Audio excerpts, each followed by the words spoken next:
Ajá. Quiero tener esta bola.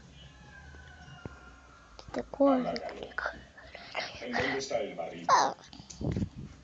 ¿Y usted tiene buena paga, carcelero? Mamá, ¿hay algo para comer? Decir, este es un trabajo difícil que recomendaría a un joven que quiere empezar la vida. Mamá, ¿hay algo para comer? Que me interesa realmente es porque en raras ocasiones encontramos a un carcelero en la vida y es cierto.